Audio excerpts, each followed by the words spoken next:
Hey guys, for this video, I'm going to show you how to add a watermark on a PDF file. So first, you want to open up your browser, and in the search bar, you want to search for add watermark to PDF, and then you want to click on this website, which is I Love PDF, and then you can just go ahead and upload your PDF file, or you can also drop it here. And after that, you can go ahead and put your watermark. It could be a text, or you can also place an image. So I'm just going to put a text. Then I'm going to put watermark. And then you can also change the format of your watermark. You can change the font size.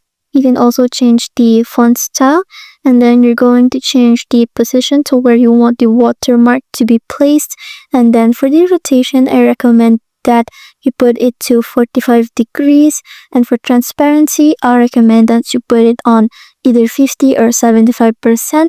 And then over at layer, just make sure that you're going to choose below PDF content, and then just click on add watermark, then click on download PDF with Watermark,